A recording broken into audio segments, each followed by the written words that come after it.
नदी किनारे एक छोटा गांव बसा हुआ था।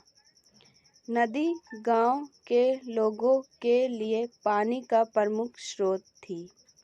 लेकिन जब बरसात के मौसम आया और गांव में कई दिनों तक घनघोर बारिश हुई तो नदी में बाढ़ गई। नदी का पानी पूरे गांव में भर गया। मकान पानी में डूब गया।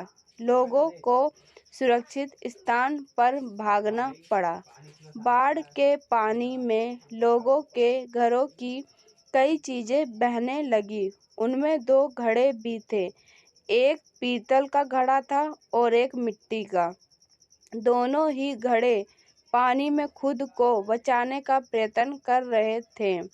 पीतल के कठोर और मजबूत घड़े ने जब मिट्टी के कमजोर घड़े को संघर्ष करते देखा तो सोचने लगा कि मिट्टी का ये कमजोर घड़ा आखिर कब तक खुद को डुबाने से बचा पाएगा। मुझे उसकी सहायता करनी चाहिए।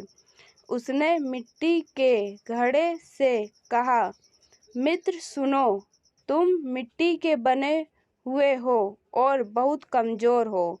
बाढ़ के इस पानी में तुम अधिक दूर तक नहीं जा पाओगे और डूब जाओगे। मेरी बात मानो और मेरे साथ रहो। मैं तुम्हें डूबने से बचा लूँगा। मिट्टी के घड़े ने पतीले के घड़े को देखा और उत्तर दिया, मित्र, तुम्हारी सहायता के प्रस्तुत के लिए धन्यवाद, लेकिन मैं तुम्हारे आसपास रहना मेरा सलामती के लिए उचित नहीं है।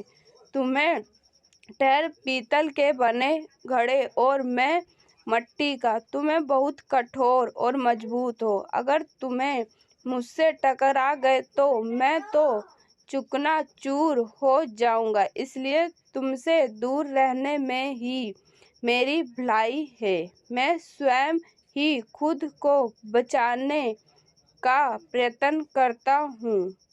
भगवान ने चाहा तो किसी तरह किनारे तक पहुँच ही जाऊंगा। इतना कहने के बाद मिट्टी का घड़ा दूसरी दिशा में बहने का प्रयत्न करने लगा और धीरे धीरे पानी के बहाव के साथ नदी किनारे पहुंच गया। वहीं दूसरी ओर पीतल का भारी घड़ा भी प्रयत्न करते रहा, लेकिन नदी के पानी के तेज बहाव में खुद को संभाल नहीं पाया।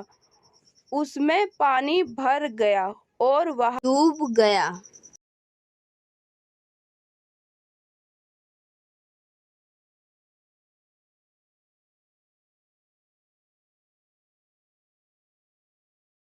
Thanks for watching. Please like, share and subscribe.